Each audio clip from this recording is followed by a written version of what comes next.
네, 안녕하세요. 이번 시간은 제29장 개방경제, 거시경제학에 대해서 이야기를 하겠습니다. 그래서 이번 장에서는 먼저 이제 환율에 대해서 좀 얘기를 하려고 그래요. 환율도 사실 보면은 네 가지 종류의 환율이 있거든요. 이건 조금 이따가 제가 좀 말씀드리겠는데, 명목환율이라는 게 있고요. 그다음에 두 번째로는 명목 실효 환율이라고 있어요. 실효 환율이라는 게 있고, 세 번째는 이제 실질 환율이라는 게 있고요. 그 다음에 네 번째로는 실질 실효 환율이라고 있어요. 그래서 우리가 이제 제일 익숙한 거는 이제 명목 환율. 그래서 원달러 환율, 원달러 환율, 뭐, 그래서 1달러는 뭐 1200원이다, 1100원이다, 이렇게 하는 그런 이제 명목 환율에 대해서 좀 얘기를 할 수 있는데, 국제적인 경쟁력을 보려고 그러면 사실은 이 실질 환율이라고 얘기하거든요. 가격 경쟁력을 얘기하는데, 이 실질 환율을 이용해야지 이제 가격 경쟁력이 어떻게 되고, 그래서 수출에 어떤 영향을 미치는지 좀 우리가 알 수 있어요. 실효 환율이라는 것은 이제 가중치를 써서 환율이 여러 가지 있거든요. 원달러도 있고, 원하고 위안화도 있고, 원하고 유로화도 있고, 여러 가지 환율을 같이 고려해서 종합해서 계산하는 걸 실효 환율이라고 하거든요. 근데 이제 크게 보면은 이제 명목이냐 실질이냐 두 개 있고, 그 명목 실질 중에서도 이제 실효 환율이냐 아니냐에 따라서 이렇게 나누다 보면 네 가지 종류가 있어요. 이거에 대해서는 좀 학습문파나 이제 핵심 개념 지나고 나서 지금 자세하게 설명을 드리겠습니다. 그래서 환율이 결정되는 곳이 이제 외환 시장이라고 얘기를 하는 거죠. 시장이라고 얘기하는 것은 보통 수요와 공급 있죠. 수요 공급을 통해서 우리가 환율이 어떻게 결정되는지 좀 얘기를 하겠고요. 그다음에 이제 증거에 기초한 경제학이라 해서 조지 소로스는 어떻게 10억을 벌었는가. 그렇죠? 환율이라는 것이 이제 두 화폐의 교환 비율인데 나중에 보면 명목 환율의 정의가 환율의 방향성에 따라서도 방향성을 좀 예측할 수 있다 그러면은 외환 거래를 함으로 인해서 이득을 볼 수 있는 거죠. 그래서 조지 소로스 같은 경우는 이제 나중에 보면 알겠지만 이제 영국의 파운드와 평가절하라고 얘기를 하는데 평가절하라는 용어도 무엇인지에 대해서는 좀 뒤에 얘기를 할 텐데 그 파운드화의 가치가 떨어질 거라고 예상을 해가지고 어떤 투자를 했어요. 그래서 방향성을 정확하게 예측하다 보니까 단기간에 어마어마한 이익을 얻을 수 있었던 거죠. 10억 달러라는 것은 어떻게 보면 1조라는 데죠. 그래서 어느 헤지 펀드의 그 CEO인 조지 소로스가 환율의 방향을 정확하게 예측해가지고 엄청난 이득을 낸 케이스를 우리가 좀 이야기를 하도록 하겠습니다. 실질 환율과 수출은 이제 나중에 보면은 이제 환율에 대해서 좀 정리하다 보면은 어떤 관계가 있는지 좀 알 수 있을 것 같고요. 그다음에 마지막으로 이제 개방 경제에서의 GDP 이거에 대해서 좀 얘기를 하도록 하겠습니다. 그래서 핵심 개념을 얘기하면은 첫 번째 이제 명목 환율은 화폐의 통화의 교환 비율이다. 그렇죠? 그다음에 변동환율 제도. 변동환율 제도는 말 그대로 환율이 자유롭게 변동할 수 있는 거죠. 그렇죠? 그래서 변동환율 제도에서 명목 환율은 외환 시장에서 수요와 공급에 의해서 결정된다. 그렇죠? 고정 또는 관리 변동 환율은 정부에 의해서 통제된다. 그렇죠? 그러니까 환율을 웬 시장에 따라서 시장의 수요와 공급 변함에 따라서 환율도 자연스럽게 변해야 되는데 환율을 고정시키기 위해서는 정부가 개입을 한다는 얘기죠. 외환시장에. 그래서 어떻게 환율을 고정시키는지에 대해서는 이제 수요 공급 그래프를 가지고 좀 얘기를 하겠습니다. 고정 환율은 말 그대로 환율을 고정시키는 거고요. 그렇죠? 관리 변동 환율은 뭐냐면은 환율이 변하긴 하지만은 이 변화폭이 상당히 관리라는 것은 변화폭이 상당히 작다.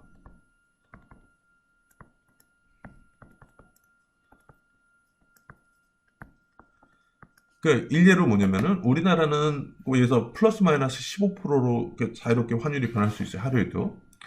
그렇다는데 중국 같은 경우 예전에는 달러에 딱 고정이 돼 있었어요. 2005년 7월까지는. 근데 2005년 7월부터는 그러니까 미국에서 너희가 환율이 그러니까 위안화가 너무 싸니까 중국에 수출을 많이 하고 중국이 미국에 수출을 많이 하고 미국은 반대로 중국에 수출을 많이 못한다. 그러니까 환율을 좀 조절해라. 그래서 2005년 7월부터 중국에서는 환율을 변동시키기 시작했는데 하루의 변동폭이 처음에 시작할 때 0.5%였어요.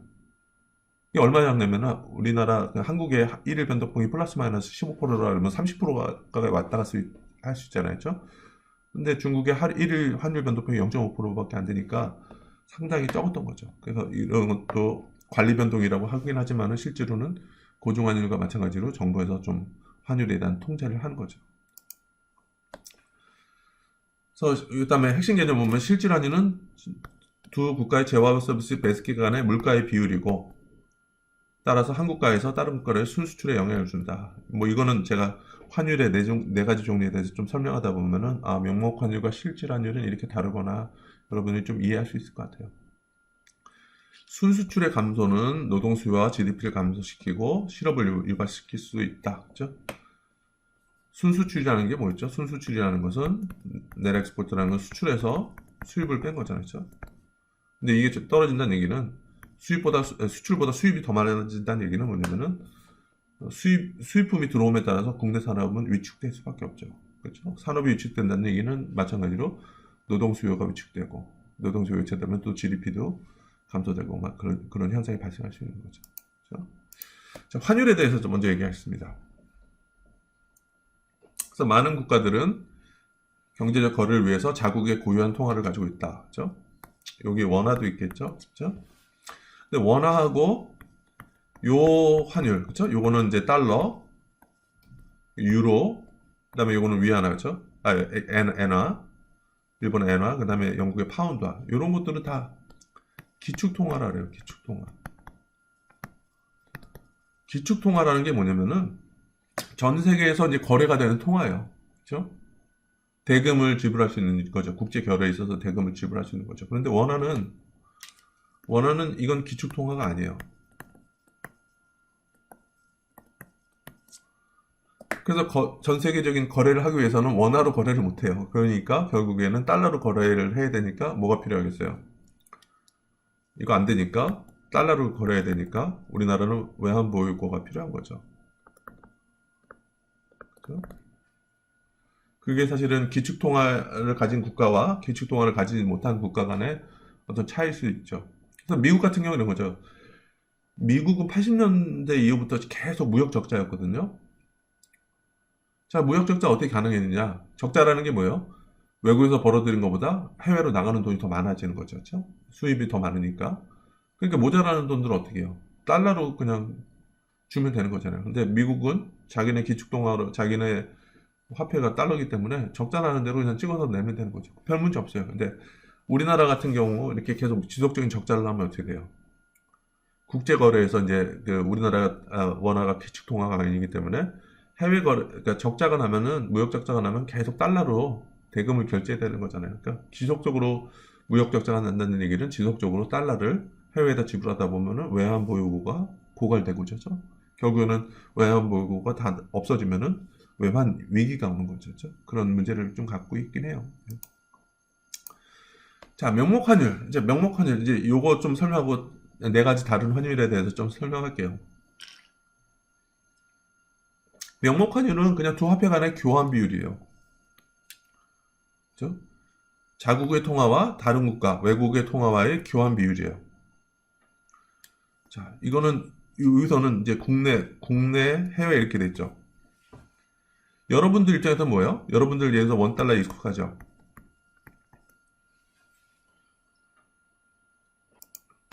그래서 여러분들이 익숙한 원달러는 어떻게 표시된 거예요? 여러분들 한국 사람 입장에서는 국내 해외로 정의되어 있죠.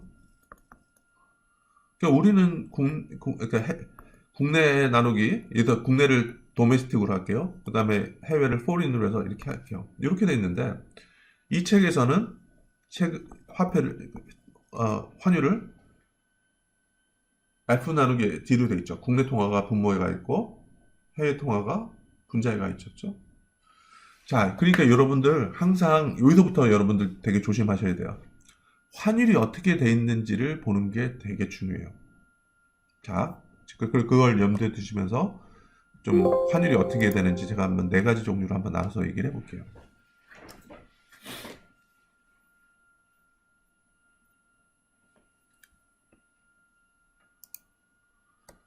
자, 환율은 네 가지가 있어요. 환율은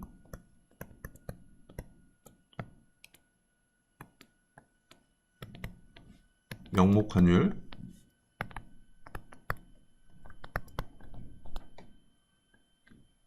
명목 실효 환율, 명목 뒤에다 실효 만드는 거죠. 그죠? 세 번째로는 실질 환율, 네 번째는 실질 실효 환율이래요. 자, 그래서 지금 우리 책에서는 처음에는 이제 명목 환율을 얘기해요. 명목 환율.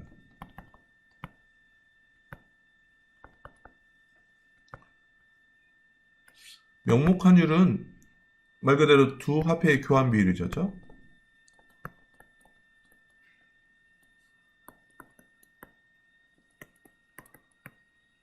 두 화폐의 교환 비율. 자, 보면 이거 많이 있죠. 원 달러, 원 유로, 원 위안화, 원엔 막 이렇게 해서 환율 두 화폐의 교환 비율이죠. 그죠? 자, 근데 이 환율도 어떻게 정의하냐에 따라서 두 가지로 나뉠 수가 있죠. 지금처럼 이 책에서처럼 해외 거, 포린을 위에다 놓고 국내 거를 이렇게 밑에다 놓을 수 있죠. 또는 이 역순으로 국내 거를 도메스틱을 이렇게 놓고 해외 거를 이렇게 놓을 수도 있죠. 그렇죠?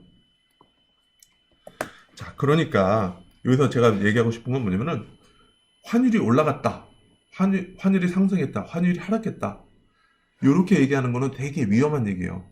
환율이 어떻게 정의됐느냐에 따라서 올라가는 게 뭐가 비싸지고 더 비쌌었는지 싸졌는지 해석이 되게 달라질 수 있다는 얘기죠. 그렇죠?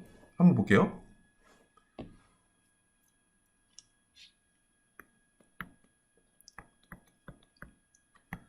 환율이 해외 통화가 분자에 있고 국내 통화가 분모에 있다고 해볼게요. 이렇게 올라갔다는 얘기는 이게 올라갔다는 얘기는 무엇일까요? 그래서 올라갔다는 얘기는 이 환율의 비율이 1대1에서 1대3이 됐다 이런 얘기는 똑같죠. 이 얘기는 뭐냐면은 예전에는 국내 통화 하나로 해외 통화 하나를 살 수 있었는데 그렇죠? 지금은 뭐냐면은 국내 통화 하나로 해외 통화 세 개를 살 수 있다는 얘기죠. 그렇죠? 그죠? 이게 분모에 국내 통화가 있으니까 그렇죠? 그럼 이 얘기는 뭐예요? 국내 통화 가치가 상승한 거죠.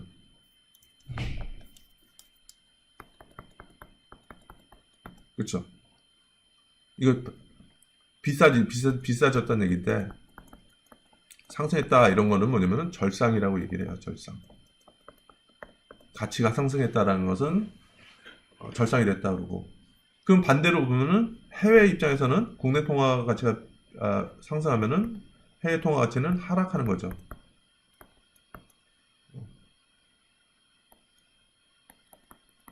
싸진 거죠. 그렇죠? 이런 거는 뭐냐면 해외 통화가 절하됐다. 가치가 떨어졌다 이렇게 얘기를 하는 거죠. 그렇죠? 자, 반대로 만약에 이거는 환율은 요거 같은 경우는 책에서처럼 뭐예요? 국내 통화가 분모에 있고 해외 통화가 위에 있죠. 그렇죠? 근데 만약에 환율이 거꾸로 돼 있으면 어떻게 돼요? 거꾸로 돼 있는데 그러니까 해외 통화가 밑에 있고 국내 통화가 이렇게 됐었을 때 이게 올라갔다는 얘기는 뭐죠? 자, 그러니까 환율이 제가 강조하는 건 뭐냐면 환율이 어떻게 정의되는지 봐라. 먼저 보고 올라갔다는 게 무슨 얘기인지 한번 생각해 보자. 그렇죠? 올라갔다는 얘기는 이렇게 돼도 올라가는 거죠. 그렇죠? 아까처럼. 그렇죠? 1에서 3으로 올라가는 게 올라가는 거잖아요. 그렇죠? 그럼 이 얘기는 뭐냐면은 예전에는 해외 통화 하나로 국내 통화 하나를 살 수 있었는데 지금은 해외 통화 하나로 국내 통화를 3개 살 수 있다는 얘기죠. 그렇죠? 그럼 이 얘기는 뭐죠? 해외 통화가 상대적으로 비싸졌다는 얘기죠. 그죠? 그럼 이 얘기는 뭐냐면은 해외 통화가 평가 절상됐다. 비싸진다는 거는 절상이라 했잖아요. 그렇죠? 절상이라고 얘기를 한 거죠. 그렇죠? 그럼 반대로 얘기하면 국내 통화는 이렇게 됐을 때는 싸진 거죠. 그렇죠? 그랬을 때 보면은 국내 통화는 평가 절하됐다는 가치가 떨어졌다는 얘기죠. 그렇죠? 자, 보세요. 그래서 제가 정리하는 건 뭐냐면은 이게 이렇게 됐을 때도 올라가는 거랑 이렇게 됐을 때 올라가는 거랑 의미가 전혀 다를 수 있다는 얘기죠. 그렇죠? 그래서 항상 얘기했을 때 보면은 환율이 상승했다 이렇게 얘기하는 거는 뭐냐면은 환율이 어떻게 정의되는지를 먼저 보고 그리고 나서 환율이 올라갔다 내려갔다 이렇게 해야지 뭐가 비싸졌는지 싸졌는지 알 수 있잖아요. 그렇죠? 그거 좀 염두에 두시면 된다는 얘기죠.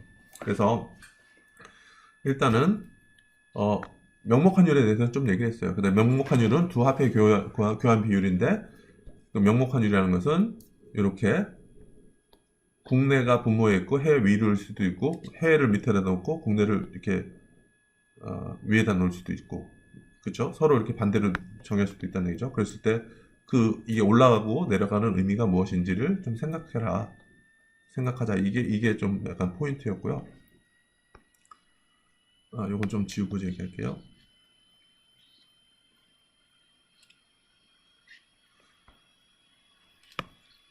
자, 그러면 이제 명목 환율은 어느 정도 설명됐죠. 그리고 여러분들이 좀 익숙한 환율이 이렇게 됐고요. 두 번째로는 이제 명목 환율 중에서 명목 실효 환율이라고 있어요. 실효라는 것은 뭐냐면은 가중평균이죠. 가중평균. 자, 가중평균이라는 건 뭐냐면은 우리가 일단은 가중평균하기 위해서는 이제 분모를 좀 일치시키는 게 좋은데 여기서 원화하고 달러가 있죠. 그렇죠?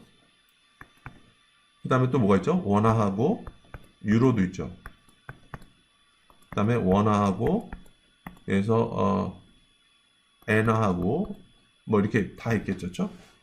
명목실효환율이라는 것은 그러니까 이거를 노미널 이펙티브 익스체인지 레이션하고 NER라고 정의할게요. 명목실효환율이라는 것은 다양한 확률이 있잖아요. 그렇죠? 원화대 이렇게 할 때를 이거를 가중평균하는 거예요. 다 가중평균하면 하나의 값이 나오겠죠. 그렇죠? 이것이 명목실효환율이라는 얘기죠. 그럼 질문. 이 다양한 명목 환율이 이렇게 두 개씩 이렇게 원화랑 관련된 환율이 여러 가지 있는데 이 가중치는 어디서 오느냐 이거죠. 가중치는 어디서?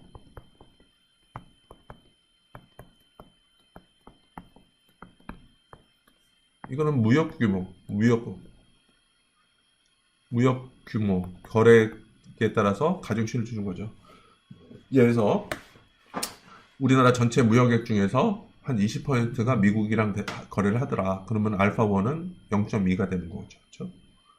그런 식으로 이제 그 트레이드 웨이지라 해서 무역 규모에 따라서 이렇게 가중치를 주면 되는 거죠. 그렇죠? 자, 그러면은 실효라는 것은 그냥 명목환율 똑같은 거긴 하지만은 요거를 가중평균 하는 거구나. 다양한 것을 그렇게 하면은 실효환율이 뭔지 알겠죠? 그렇죠? 자, 그러면은 우리가 네 가지 환율 중에서 요거 설명했고 요거 했고 실질환율만 설명하면은 실효환율은 또 그 여러 가지 다양한 실질환율을 가중평균 하는 것이다. 이렇게 하면 여러분들 실효환율 쉽게 이해되죠? 그럼 실질환율에 대해서 좀 얘기를 할게요. 실질환율.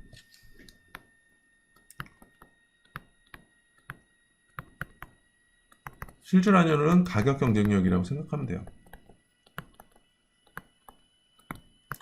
그러니까 우리가 명목환율은 뭐냐면은 그냥 두 화폐의 교환 비율이었죠. 근데 두 화폐의 교환 비율이 변하는 것이 가격 경쟁력, 특히나 이제 무역 경쟁력에 어떤 영향을 미치는지는 좀 모호할 수도 있어요. 그런데 이 실질환율은 두 개의 가격을 비교함으로 인해서 가격 경쟁력을 얘기함으로써 무역에 어떤 영향을 미치는지 볼 수 있어요. 근데 보면은 이 실질환율도 네 가지 케이스가 나와요. 어떻게 되는지 볼게요. 자, E라는 것이 이렇게 정의됐다고 한번 보세요. 그러니까 D라는 것은 국내고 도메스틱이고 F라는 것은 해외, 포린으로서 해외예요. 환율이 이렇게 정의될 수도 있고, 환율이 그 거꾸로 정의될 수도 있다 그랬죠. S라는 것은 D 나누기 F로 정의됐다고. 그러니까 E라는 것은 국내 통화 1통화당 해외 통화 이렇게 되고, S라는 것은 해외 통화 1단위당 국내 통화 비율 이렇게 정의하는 거죠. 그럼 가격 경쟁력이라는 것은 이렇게 보일 수도 있죠. 국내 가격과 해외 가격을 비교하는 거예요.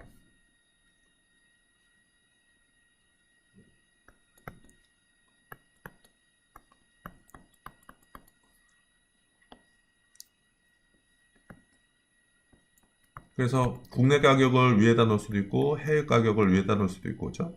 그래서 그거에 따라서 네 가지 케이스가 있고요. 자, 그런데 뭐냐면은 국내 가격은 국내 통화로 표시되어 있어요. 그렇죠? 사실은 이 P라는 것은 국내 가격이라기보다는 물가를 얘기하거든요. 근데 해외 가격은, 해외 물가는 해외 가격으로 표시되어 있죠. 그렇죠?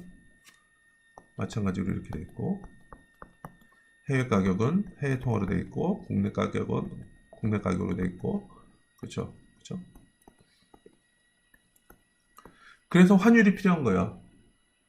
서로 다른 통화로 되어 있는데 이것을 가격을 똑같은 통화로 변환시켜서 우리가 비교를 해보자 이거죠. 그렇죠? 자, 근데 그러면은 이 1번의 경우는 요거를 이제 이라고 된 환율을 좀 적용시켜서 통화를 변화시키고 싶어요. 자, 이라는 것을 여기다 보면 위에다 곱할 거냐 밑에다 곱할 거냐 이렇게 되어 있는데요. 원리는 되게 간단해요. 이 분모랑 이 가격이랑 같은 쪽으로 넣어라. 이게 뭐냐면은 이 2라는 것은 D가 분모에 있기 때문에 이렇게 2를 곱하자는 얘기죠. 여기다가. 그렇죠? 그러면 어떻게 돼요? 이 D 곱하기 D는 없어지고 이게 해외 통화로 변환이 되죠. 그렇죠? 그래서 국내 통화가 국내 가격이 해외 통화로 변환되고 밑에 해외 통화가 있으니까 다 같이 다 해외 통화로 해외 가격을 변동시켜서 가격을 비교해보자 이렇게 얘기를 하는 거죠. 자, 그러면 요거 같은 경우 2번 같은 경우는 S를 한번 써볼게요. S를 써가지고 이 서로 다른 통화를 같은 통화로 변환시키고 싶어요. 자, 그러면 어떻게 한다 그랬죠? 자, 분모에 뭐 있는지 봐라. F가 분모에 있으니까 여기다 S를 곱하면 되는 거죠. 그렇죠? 그러면 해외 가격도 FF 없어지고 이게 D로 변환이 되잖아요. 그렇죠? 국내 가격은 국내 통화로 돼 있으니까. 그렇죠? 그럼 이렇게 보면 동일한 통화로 비교할 수도 있고요. 그렇죠? 세 번째 같은 경우는, 그러니까 요거 같은 경우는 1번, 2번 같은 경우는 국내 통화를 위에다 놓은 거고, 3번, 4번 같은 경우는 해외 가격을 위에다 놓은 거죠. 그렇죠? 그랬을 때, 환율 2를 쓰면 3번은 어디다 넣는 게 낫죠? 아, 2로 정의된 환율은 D가 밑에 있기 때문에, 여기 D 있는 데다 붙여주면 되겠구나. 그렇죠? 그러면 이 DD가 없어지고 이게 국내 가격이 해외 통화로 바뀐다. 해외 통화 가격으로 바뀐다. 그렇죠? 자, 4번 같은 경우는 S를 쓸 경우는 S가 밑에 뭐가 있어요? F가 있죠. 그렇죠? 그러니까 F가 있으니까 S는 여기다 곱해주는 거구나. 그렇죠? 자, 이렇게 되면은 요것도 미안합니다. S가 이렇게 돼 있죠? 이렇게 되니까 해외 가격이 국내 가격으로 변환이 되는구나. 그래서 서로 간의 경쟁력을 비교할 수 있겠구나. 그렇죠? 자, 보면 이게 보니까 실질환율이라는 게 가격 경쟁력이라는 게 좀 여러분들 이제 보이실 거예요. 그러니까 경우의 수가 네 가지가 있는데, 왜냐면은 명목환율이 어떻게 정의됐는지에 따라서, 그리고 또 하나는 뭐냐면은 국내 가격을 위에다 넣는지 또는 국내 가격을 밑에다 넣는지, 이거에 따라서 경우의 수가 2 곱하기 2가 되잖아요. 그렇죠? 네 가지 정도 나오겠죠.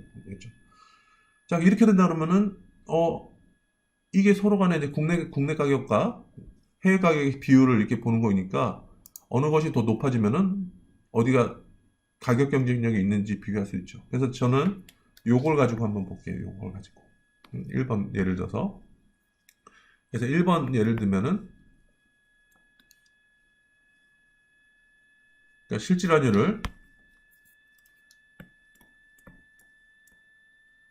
실질환율을 보통 이제 Real Exchange Rate이라고 하니까 RER이라고 쓸게요. 그러면은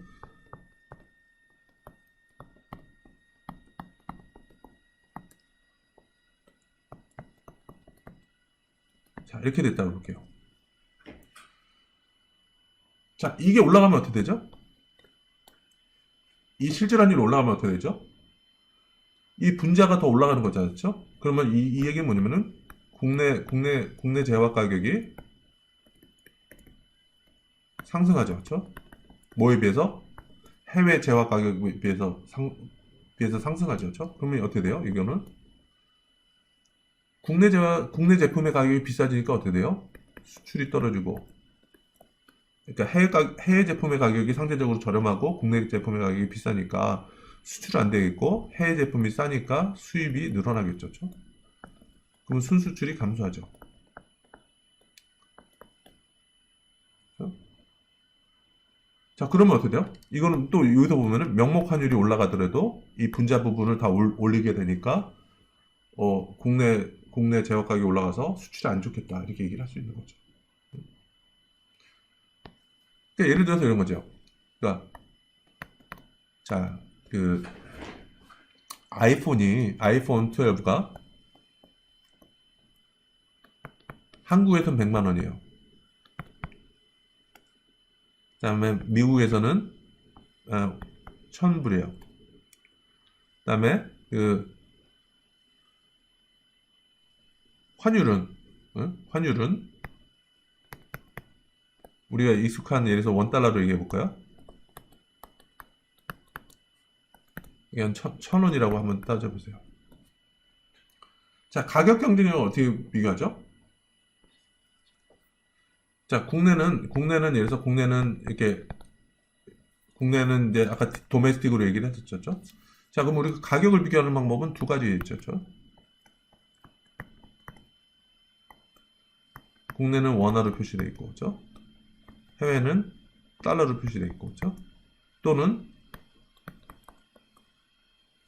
어, 또는 그냥 해외 가격을 놓고 어차피 어떻게 넣든 상관없어요. 왜냐면 이걸로 가격 경쟁력 얘기하는 건 똑같으니까. 그죠? 자, 그런데 요거를 이제 비교하려면 어떻게 돼요? 통화가 다르니까 같은 통화로 변환시켜야 되죠. 그럼 환율 S를 써야 되죠. 그렇죠? 그럼 S를 어디다 곱하는 게 나아요? 여기다 곱해야 돼요? 여기다 곱해야 돼요. 제가 얘기한 것처럼 포인트는 이 분모에 뭐가 있는지 보고 분모와 맞춰서 거기다 붙여라. 그렇죠? 그렇죠. 이렇게 돼 있으면은 달러 없어져서 원화로 되고 요것도 원화로 돼 있으니까 같은 가격을 비교할 수 있는 거죠. 그렇죠? 그러면 요건 어떻게 돼요? 원화 가격은 100만 원. 그렇죠?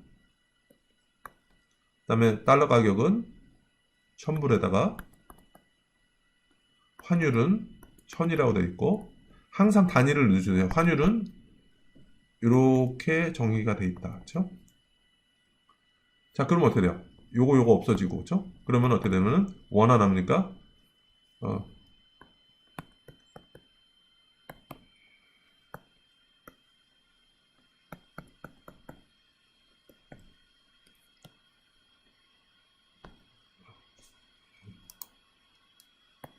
1이 됐죠. 그렇죠?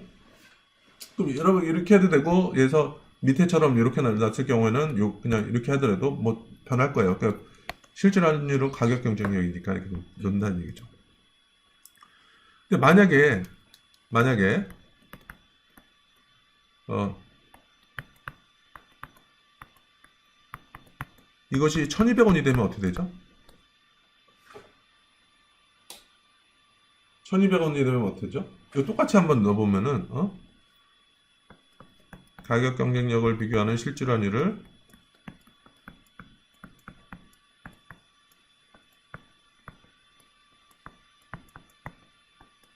국내 가격은 아이폰 12가 100만 원이었고 해외 가격 달러 가격은 1000불이었고 그렇죠? 환율만 이게 1200으로 오른 거잖아요. 그렇죠? 1200원이고 환율이 어떻게 표시되어 있는지 보여줘라. 그렇죠? 그럼 어떻게 돼요? 이거는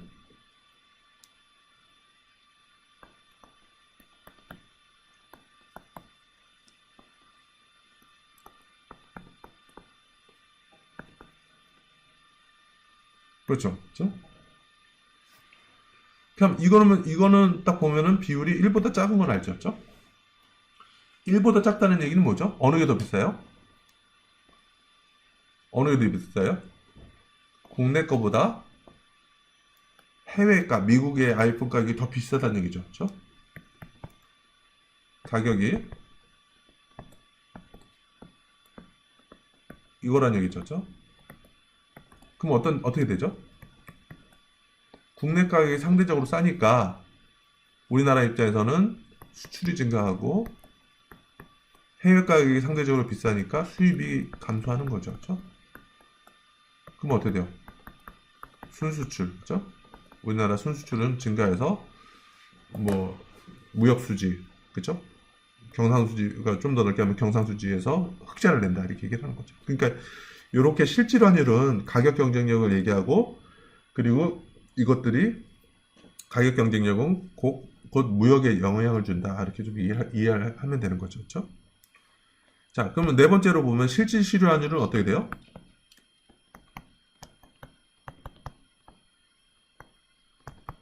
실효는 뭐라 그랬죠? 실효. 이거는 실효는 그냥 가중평균이라고 했죠. 가중평균.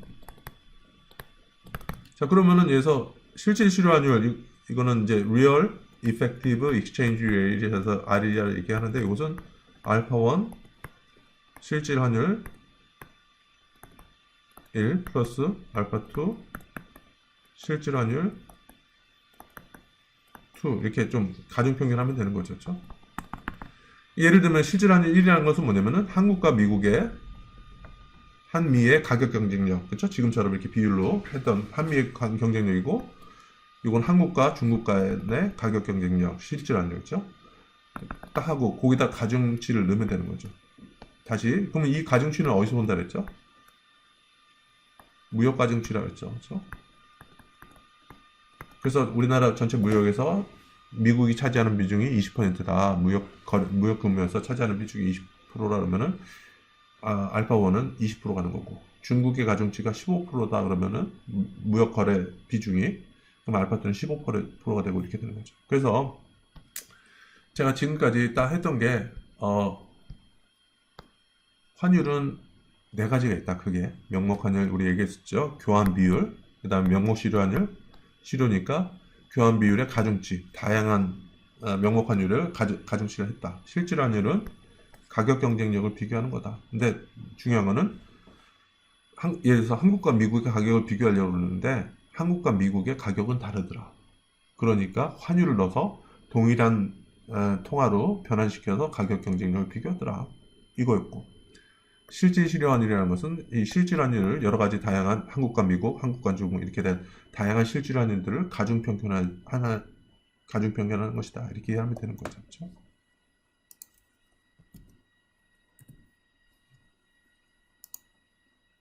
그렇죠? 그래서 환율 다시 나오면 명목 환율은 한국가가 다른 국가로와 한국가의 통화가 다른 국가의 통화와 교환되는 비율이다. 여기서는 뭐냐면은 그 국내가 밑으로 왔었죠. 그런데 반대로도 정의할 수 있다 그랬죠. 그래서 표시를 다르게 한 거예요. 거꾸로 그러니까 이렇게 정의된 거를 환율 2라고 얘기하고 이 반대로 된 거를 저는 그냥 S라고 정의를 한 거죠. 어떻게든 정의될 수 있다. 그렇죠? 자, 요거는 뭐냐면은 요거는 아까 정의한 것 앞에서 얘기한 것처럼 이거는 국내가 밑에 있어요. 그러니까 뭐냐면은 여기서 이 책은 지금 미국에 있는 학자들이 찍은 거라서 국내 통화가 달러인 거예요. 달러 대 다른 통화 이렇게 해결하는 거죠. 이렇게 정리하니까 왜냐면은 국내 통화가 분모에 있는 걸로 얘기를 했었으니까 그렇죠? 그래서 명목 환율이 상승할 경우 우리는 국내 통화가 절상되었다. 명목 환율뿐만 아니라 실질 환율에서도 가격 경쟁력을 비교하는데 어느 한쪽이 비싸지는 거는 우리 절상됐다 얘기를 하는 거예요. 똑같은 얘기인데 어떻게 될지 봅시다. 명목 환율이 하락할 경우 우리는 국내 통화가 절하되었다고 한다. 이렇게 하는 거죠. 자, 한번 보세요. 이게 올라가면 어떻게 돼요? 이제 여러분들이 그 환율이 어떻게 정해지는지 보고 올라갔을 때 떨어졌을 때 이게 절상인지 절하인지 이제 판단할 수 있어야 돼요. 자, 잘 모를 때 어떻게 하라 그랬어요? 숫자를 넣어봐요. 그냥. 자, 이렇게 넣었어요. 그렇죠? 이 얘기 뭐예요? 원래는 국내 통화 하나로 해외 통화 하나를 살 수 있었는데 지금은 어떻게 돼요? 국내 통화 하나로 해외 통화를 3개 살 수 있더라. 왜냐면 이게 비율이잖아요. 현일은 비율이니까 비율이 이렇게 올라갔으니까. 그러면 이게 어떻게 된 거예요? 국내 통화 가치가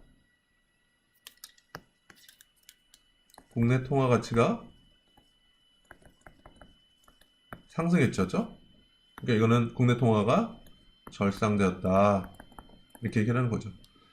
반대로 보면 하나가 올라가면 하나는 떨어지는 거예요. 그렇죠? 해외 통화 가치는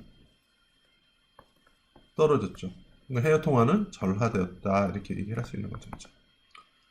그러니까 여러분들 다시 한번 여러분들 환율에 있어서 상당히 어렵게 생각하는 친구들이 있는데 그게 뭐냐면은 어떤 때는 환율이 올라갔다, 어떤 때는 환율이 떨어졌다, 이게 절상인지 절하인지 모르는 경우가 많아요. 그랬을 때 중요한 거는 환율이 어떻게 정의됐는지를 보고 올라갈 때 이렇게 비교해 보면 훨씬 더 환율이 쉬워질 수 있다는 얘기죠. 자, 이제 절상절하는 어느 정도 여러분들이 이해했을 거로 생각을 하고요. 거꾸로 정의할 수도 있다 그랬죠. 아까는 이라는 것이 국내가 밑에 있고 해외가 위에 있죠. 그러면 이건 뭐예요? 이걸 제가 S라고 정의를 하면은 이게 거꾸로 이렇게 될 수도 있죠. 국내가 위에 가고 도메스틱이 해외 포린을 밑에다 놓을 수도 있게 할 수도 있죠. 다시 표현할 수도 있죠. 그러니까 그러니까 여러분들 봤을 때 항상 보면은 환율이 어떻게 정의되는지를 먼저 보세요. 국내 통화가 위에 있는지 밑에 있는지 먼저 보시고, 그죠? 그 다음에 환율이 변할 때 이게 어떻게 되는지 여러분들이 계산을 해보시고, 그죠? 그래서 이렇게도 될 수 있다는 얘기죠.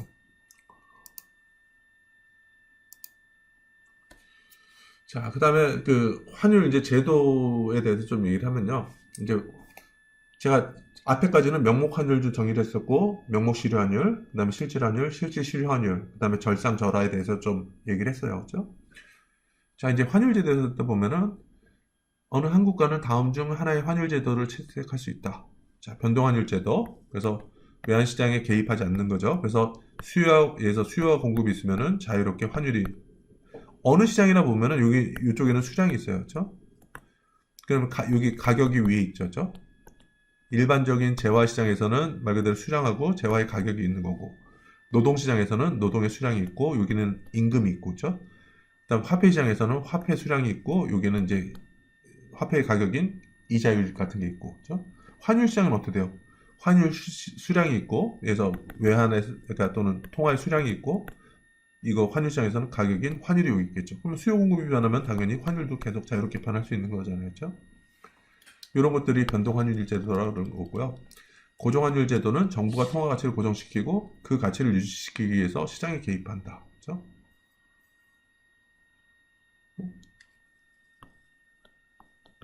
예를 들면 이렇게 올라갈 경우에는 이걸 줄이거나, 그렇죠? 그러면 이렇게 고정시킬 수가 있고, 그렇죠? 뭐가 하나 변할 때 또는 이제 요 차이만큼을 정부가 책임지고 어떻게 팔거던가 사던가 해서 그걸 딱 그 가격을 맞추는 방법이 있겠죠. 이거는 좀 이따가 우리가 시장에 대해서 보면서 수요 공급 보면서 그걸 얘기를 하도록 하겠습니다. 관리 변동 환율 제도, 변동과 고정 환율 제도의 중간에 위치한다. 그래서 환율이 변동하는 것 같긴 하지만은 고정 환율처럼 변동폭이 상당히 적은 거죠. 실제로 이 두 부분은 거의 유사하다고 생각하면 돼요. 정부가 적극적으로 시장에 개입해서 환율을 어느 정도 고정시키려고 한다. 그렇죠?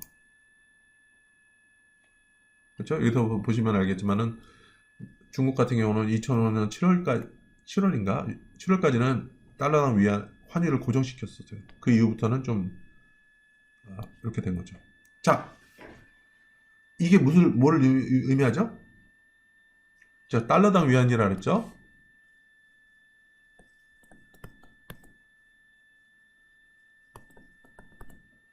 여기 이제 이게 왜냐면 지금 미국의 압력 때문에 그러거든요. 미국의 압력 때문에 그러니까 요거를 이제 이라고 한번 따져볼게요. 이가 계속 떨어졌죠, 그렇죠? 여기서부터는. 자, 이게 무슨 의미일까요?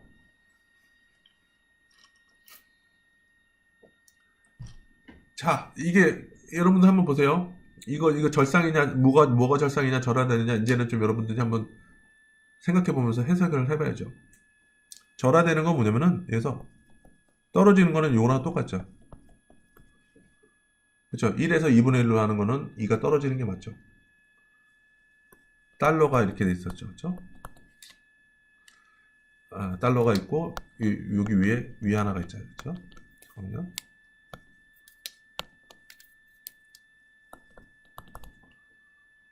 그러니까 예전에는 뭐냐면 1달러로 1위안을 살 수 있었는데 지금은 2달러로 1위안을 살 수 있죠. 그렇죠? 그러니까 이게 환율이 떨어졌다는 거는 아무 숫자로 넣어보면 되는 거죠. 자, 그러면 봤을 때 어느 게 더 비싸졌어요? 상대적으로. 예전에는 1달러로 1위안을 샀었는데 지금은 2달러로 1위안을 사니까 달러의 가치가 떨어진 거죠. 그러니까 달러는 절하가 되고 위안의 가치는 상승을 한 거죠. 그렇죠? 그렇죠. 이게 무역에 어떤 영향을 미칠까? 물론 이제 뒤에 보면 실질환율과 순수출 얘기 나와요. 근데 요거를 이제 온 김에 같이 한번 얘기해 볼게요. 중국의 제품의 경쟁력 실질환율로 한번 얘기해 볼게요. 중국에 위안화가 있어요. 그렇죠? 가격 비교는 아무렇게나 할 수 있어요. 그러니까 위안화 가격을 위에다 놓을 수도 있고 밑에다 놓을 수도 있고. 근데 이게 어차피 해외 가격을 위에다 놓건 해외 가격을 밑에다 놓건 어차피 비율이니까 어느 게 더 비싸지는지 보면 여러분들 알 수 있어요. 자, 위안화 가격이 이렇게 됐고 달러 가격이 여기 있어요. 자, 환율이 이렇게 정해졌다 그러면은 이거 어디에다 놔야 돼요? 위에다가 곱해야 돼요? 아니면 밑에다 곱해야 돼요? 제가 얘기한 것처럼 환율을 정했을 때 환율 밑에 뭐가 있는지 보라 그랬죠. 달러가 있으니까 그래서 곱해서 이게 밑에 있는 거랑 곱해서 없어지는 쪽으로 넣으라는 얘기예요. 이게 뭐냐면은 여기다 한번 넣으라는 얘기죠. 그렇죠? 그러면 달러 없어지고 달러 가격도 위안화로 변환되겠죠. 그렇죠? 자, 이랬을 때 이게 떨어지면 어떻게 돼요? 위안화가 떨어지면은 환율이 떨어지면 어떻게 돼요? 환율이 떨어지면 이 부분이 떨어지죠. 그렇죠? 그러니까 이가 떨어지면은 미국 제품 가격이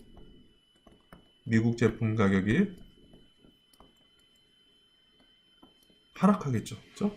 이게 미국이 원하는 게 요구하는 거예요. 미국 제품 떨어지면 어떻게 돼요? 미국은 중국에 수출이 증가하죠. 그렇죠? 그다음에 수입은 줄어들겠죠. 왜냐면 그러니까 중국의 가격이 상대적으로 올라가니까. 그렇죠? 그렇게 됨으로 인해 가지고 미국이 중국에게 어마어마하게 이제 무역 수지 적자를 냈었는데 이렇게 좀 개선이 되면서 환율만 변동되더라도 미국이 무역 수지가 개선이 될 것이다. 이런 목적으로 계속 얘기를 했던 거거든요. 결국에는 이게 보는 것처럼 명목환율이라 보면 절상이고 뭐 절하다 이렇게 얘기할 수도 있지만 이게 결국에 보면은 실질 경쟁력, 그죠? 무역과도 상당히 밀접되어 있다. 자, 이렇게 보면 어떻게 돼요? 그리고 또 이제 실질 환율을 했을 때 절상이냐 절하냐 어떻게 되면은요. 이렇게 떨어지면은 요 부분이 떨어지죠. 그렇죠? 미국 재화의 가격이 떨어지죠. 그러니까 달러의 실질 절하가 되는 거죠. 그러니까 가치가 떨어지는 거를 절하라고 했으니까 이게 실질 환율이니까 미국의 입장에서 그 가격이 떨어진다는 얘기는 뭐냐면은 달러의 실질 절하라고 얘기를 하고요. 반대로 보면은 중국 제품의 가격이 올라가니까 위안화의 실질 절상이라는 건 뭐냐면은 중국 제품의 가격이 상승한다. 그죠? 왜냐면 실질이라는 것은 가격 경쟁력을 얘기했으니까 그렇게 이해를 하시면 명목하고 실질하고의 차이점을 여러분들 좀 아실 수 있을 거라고 생각합니다. 자, 그러면은 이제 그 환율이 어떤가, 절상절하가 어떤지 그다음에 환율이 내려간다는 게 올라간다는 게 어떤 의미인지 여러분들 알았죠? 그렇죠? 의미는 알았는데 그러면 환율이 어떻게 결정되냐 이렇게 그걸 좀 보자는 얘기죠. 자, 외환시장은 통화가 거래되고 명목 환율이 결정되는 글로벌 금융시장이라는 얘기죠. 그렇죠? 자, 외환시장은 수요 및 공급 모형을 이용하여 분석할 수 있다. 그래서 가격은 환율이다. 자, 보세요. 1달러당 위안, 이 환율 어떻게 정의되는지 잘 보세요. 미국에서는, 여기서는 위안화, 달러. 결국에는 뭐냐면은 이 교과서가 미국에서 쓰여진 거기 때문에 해외 통화가 위에 있고 국내 통화가 밑에 있다. 이렇게 되는 거죠. 그렇죠? 수량은 외환시장에서 거래되는 달러의 양이다. 달러. 그렇죠? 그러면은 달러 시장이니까 달러의 수요가 있고 달러의 공급이 있겠죠. 자, 근데 환율이라는 것이 위안화하고 달러잖아요. 그렇죠? 그러면 달러의 수요는 뭐냐면은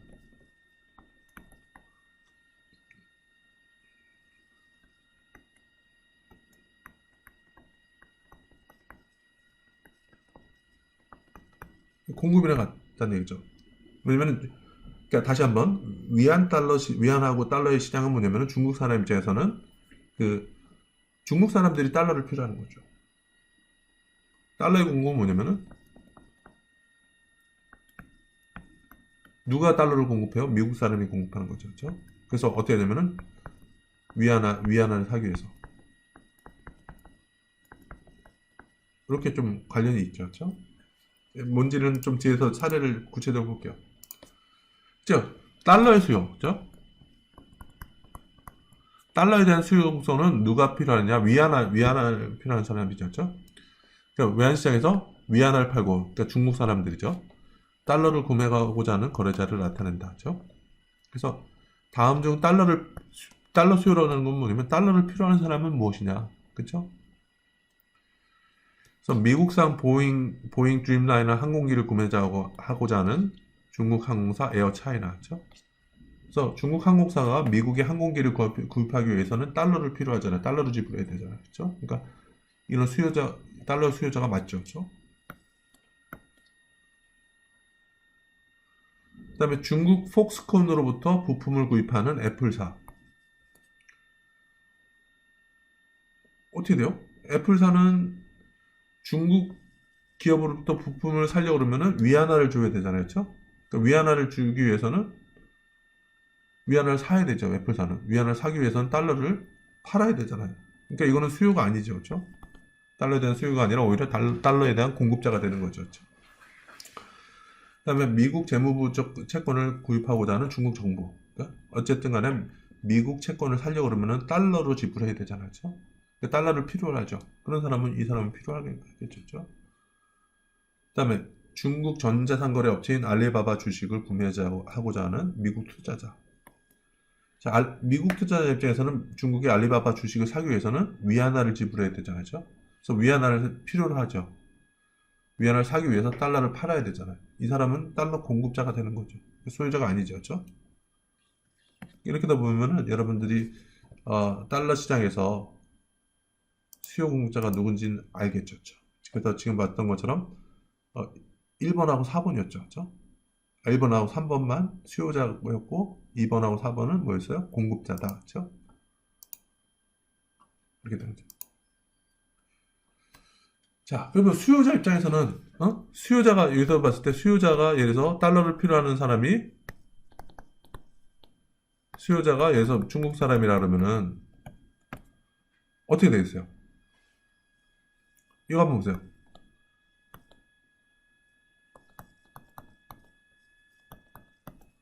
올라가면 좋아요? 올라가면은 수요가 늘어날까? 아니면 내려가면 수요가 늘어날까? 하나만 해보죠. 만약에 이게 올라가면 어떻게 돼요? 예를 들어서 잘 올라가는 걸 모른다 그러면 그냥 아무 숫자나 대입해 보세요. 이게 올라가는 거죠. 1에서 2로 올라가는 거니까. 그러면 예전에는 1달러로 1위안을 살 수 있었는데 이제는 1달러로 2위안을 사는 거죠. 그렇죠? 그러니까 중국 사람 입장에서는 1달러를 사기 위해서 지금 1위안이었는데 이게 올라갈 경우에는 1달러 사기 위해서 2위안을 지불해야 되잖아요. 그러니까 이게 중국 사람 입장에서 비싸진 거죠. 이가 올라가면은 달러를 살려고 그러는데 달러가 비싸진 거죠. 그럼 이가 올라가면은 그러니까 이게 위안 달러인데 이게 올라가면은 덜 살 거 아니야. 비싸졌어, 달러가. 그죠? 그러니까 덜 사는 거죠. 그죠? 그러니까 뭐든지 여러분들 수요소는 원칙이 있잖아요. 그죠? 가격이 싸지면은 수요가 늘어나고 가격이 비싸지면은 수요가 줄어든다. 그래서 이거 본 것처럼 이가 올라가면은 지금 본 것처럼 이가 올라가면은 위안화의 가치가 떨어지죠. 가치가 떨어진다는 얘기는 뭐냐면은 위안화로 달러를 사기 위해서는 더 많이 위안화를 해야 된다. 더 비싸졌다. 이런 거랑 똑같으니까 수요 호소는 이렇게 거꾸로 된다. 환율이랑. 그죠? 자, 공급 곡선은 어떻게 됐어요? 아까 예를 든 것처럼 공급 곡선에서 봤을 때 누가 공급자냐? 중국 걸 사기 위해서는 위안화가 필요한데 위안화를 사기 위해서는 달러를 팔아야 되죠. 미국 사람 입장에서. 그죠?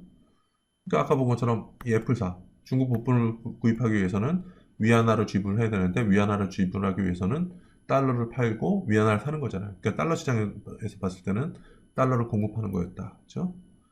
그다음에 마찬가지로 중국의 알리바바 주식을 사기 위해서는 위안화를 사야 되는데 위안화를 사기 위해서는 달러를 팔아가지고 위안화를 사야 되니까 이것도 달러에 대한 공급자가 되는 것이다. 그렇죠? 애플하고 미국 투자자. 그렇죠? 이렇게 되면 공급 곡선인 걸 알겠죠? 그렇죠? 공급은 어떻게 돼요? 공급은 누가요? 달러를 가진 자잖아요. 그렇죠? 달러를 가진 자가 달러를 공급하는 거잖아요. 그렇죠? 그러니까 보면은 이게 그러니까 다시 보자면 달러당 위안이라는 것은 이렇게 위안 달러 이렇게 돼 있죠. 근데 만약에 어, 이게 올라가면 어떻게 되죠?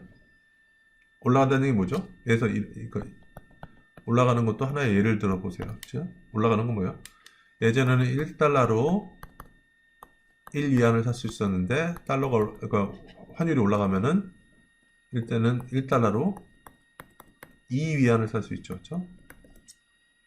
그렇죠? 그러면은 상대적으로 동일한 달러로 해도 위안화를 더 많이 살 수 있죠. 그러면은 공급이 늘어난다는 얘기죠.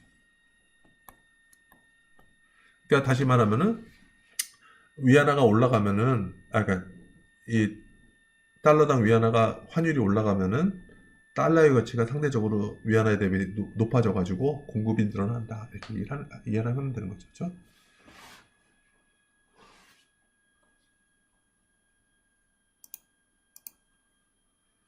그래서 변동환율제도 하에서 균형환율은 외환시장에서 수요량과 공급량이 일치하는 점에서 결정된다. 우리가 좀 얘기했죠? 수요 공급 다 있죠. 그렇죠? 자, 그러면 어떻게 되겠어요? 수요가 늘어나면 어떻게 되느냐? 공급이 늘어나면 어떻게 되느냐? 그래프상으로 쉽게 얘기할 수 있죠. 그런데 다만 여러분들 봤을 때 이 환율이 어떻게 정의되어 있는지는 꼭 봐야 돼요. 그렇죠? 그러니까 이게 외국 통화가 위에 있고 국내 통화가 밑에 있고, 그렇죠? 요걸 먼저 잘 보셔야지 알 수 있는 거죠. 자, 만약에 에어차이나가 예상하지 못하게 중국 내 여행 수요가 급격하게 증가했다면 어떻게 될까요? 이것은 균형안에 어떤 영향을 미치느냐? 이게 뭐냐면은 에어차이나가 급격하게 늘어났다면은 예서 미국 비행기 구매가 늘어나겠죠, 그렇죠? 그러니까 여행 수요가 확 늘어났을 경우는 그 수요를 맞추기 위해서 미국산 비행기에 대한 미국산 비행기 더 많이 사야 되겠죠.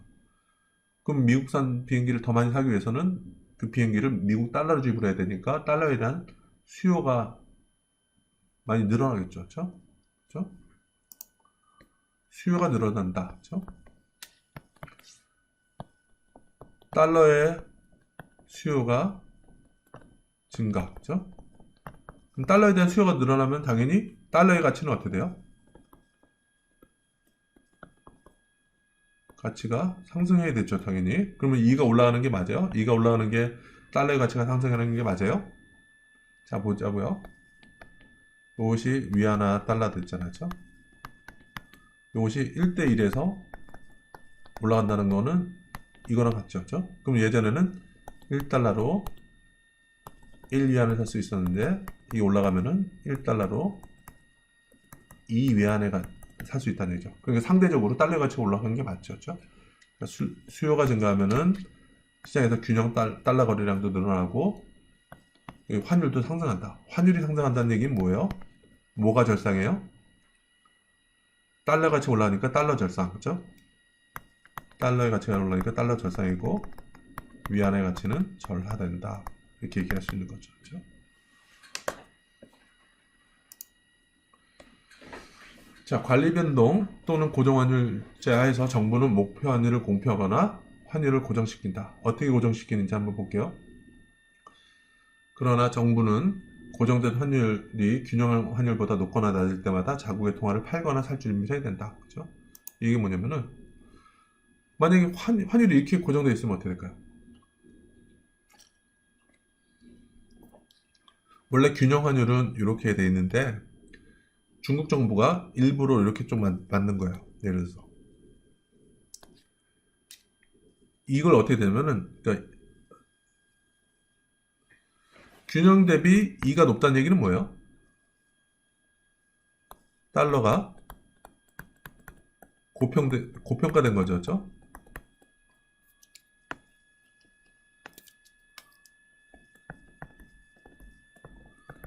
달러가 고평가됐다는 얘기죠. 그러니까 이 균형 대비.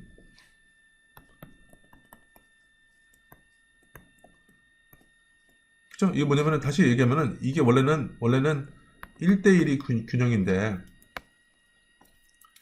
1대1이 균형이어야 되는데 인위적으로 1대2가 된 거죠. 고정시켰다는 얘기는. 그죠? 이게 뭐냐면은 위안 달러가 이렇게 됐으니까 그죠? 원래 균형으로는 1대1이었는데 이게 1대2가 된다는 얘기는 뭐냐면은 이게 1달러로 1위안을 살 수 있어야 되는데 인위적으로 1달러가 2위안을 살도록 만들어야 되니까 그러니까 인위적으로 달러의 가치가 상승하는 거였죠. 그렇죠? 이게 이제 인위적으로 달러 가치가 상승했다 이 얘기는 뭐냐면 그냥 달러를 고평가시켰다는 얘기죠. 자, 그러면 어떻게 돼요? 이럴 때 중국 입장에서 보면은 그러니까 이렇게 높은 상태에서는 공급하려는 사람은 많죠. 달러를 살려는 사람 적죠. 수요 공급이 일치가 되지 않기 때문에 결국에는 가만히 놔두면 이게 균형으로 갈 거예요. 가만히 놔두면은. 근데 이걸 유지시키기 위해서는 어떻게 돼요? 요게 수요고 달러를 필요로 하는 사람은 이거밖에 없고 달러를 공급하는 사람은 이렇게 많죠. 그렇죠? 그럼 초과 공급이 발생하죠. 달러가 초과 공급이 되는데 근데 이 초과 공급분을 중국 정부에서 그냥